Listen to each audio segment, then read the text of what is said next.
Hi, my name's Phil Ringer and I'm in Holland today filming at the Spy Buzzing venue. Hopefully we're going to catch some big bream.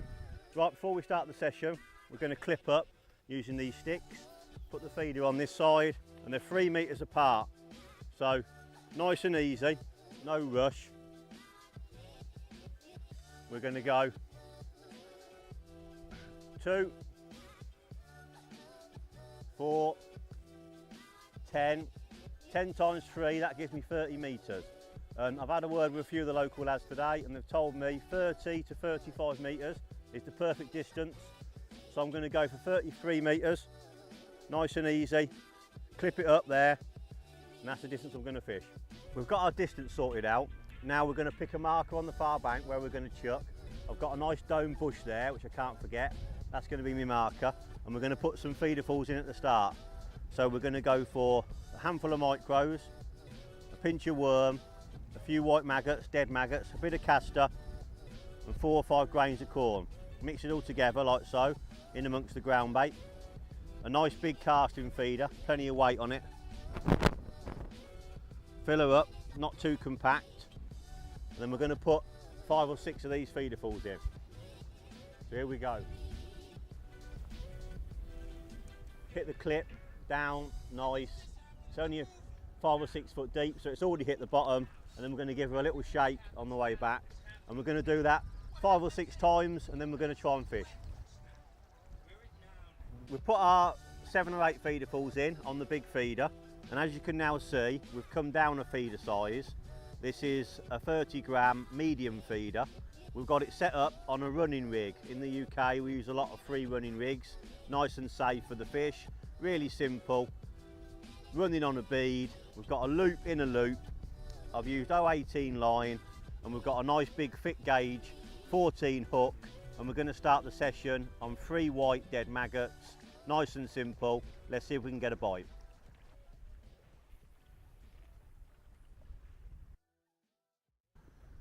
Right, no bites on our first cast, so I'll quickly run through the setup we're using today. Really nice and simple. We're only chucking 33 metres, so we're using a 12-foot SLR teamed up with a casters and reel. Great big spool, love these reels. Deep, wide spool, brilliant for casting. We've got Matrix submerged braid in 010, and we're using an 8-pound Technium shock leader through to 018 hook length. Really simple. As you can see today, we've got a few drops of rain coming, but it looks absolutely perfect. If you ever wanted to go bream fishing, overcast, windy, few spots of rain, if we can't catch a bream today, we'll never ever catch one.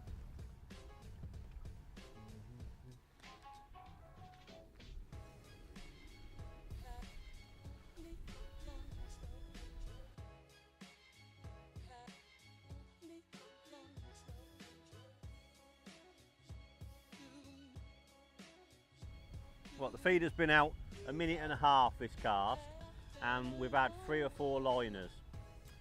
Nothing to worry about. It's a good sign. There's fish in the area. They're about, they're munching, they're eating the bait. All we've got to do is show a little bit of patience, and I'm sure those liners will become bites. While we're waiting for our first bite, I'll quickly go through this top tip, stopwatch. I wouldn't go fishing without one these days. Absolutely brilliant.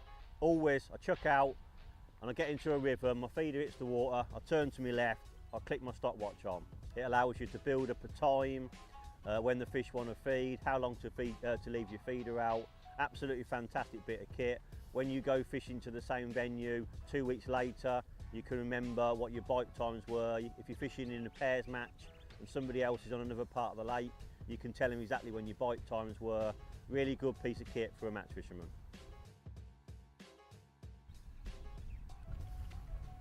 We've kept our patience, and we've got our first Dutch slab of the day.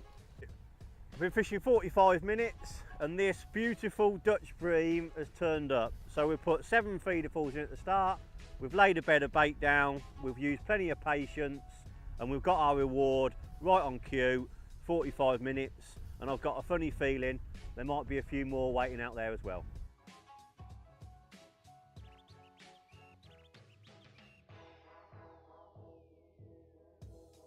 We've just cast back out after catching that fish, and we'll check the stopwatch. So that fish there, the first fish of the day, 2 minutes 48 seconds, and that tells a bit of a story because the cast before I left it out 7 or 8 minutes. I had a couple of indications, and because the water's very shallow here, I was thinking maybe they didn't want me casting very often because the feeder was spooking them when it landed. But after getting a bite for 2 minutes and 8 seconds, it now tells me they're not worried about the feeder, so I'll continue casting more regular.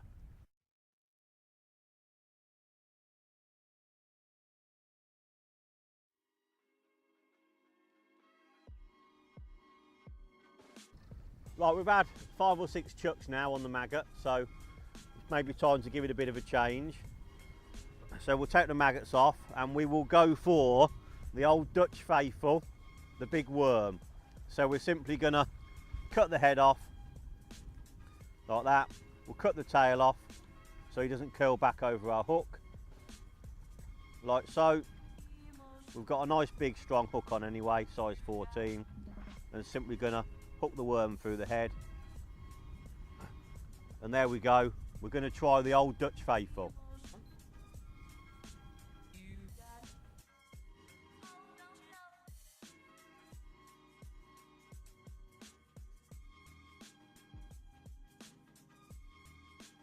As they say, the proof is in the pudding. We've gone on a shorter hook length and on hair rig worm, and it's been out there about 2 minutes this time, and we've got it to go round. So that little trick definitely worked. Fingers crossed it'll work again next chuck as well. Feels like a nice fish. We're on braid, remember, so we're going to take it nice and steady. When the fishing braid, everything needs to be really, really smooth. Nice and steady, no sudden movements. Obviously the braid's got no shock in it, so you just take it nice and steady. Nobody's in a rush. Feels like a nice fish. Mr. Valkenburg tells me there's some big bream in this venue. This feels like a nice one. There he is. Scrap. Bream, not notorious for hard fighting fish. This one's definitely having a go. Mr. Dutch bream number 2. I would say that is the biggest fish of the day so far. 6 pound of solid worm munching Dutch bream. What an amazing day we've had in the Netherlands. Absolutely fantastic fishing, loads of big bream. As you can see, I've put 2 keep nets in today. Please spread your fish out. We don't want to see 200 pound in one keep net. Right, let's get the beauties back. There they go. Absolutely clonking fish. Next year we'll come back and catch a few of these beauties again. Thank you very much, the Dutch bream.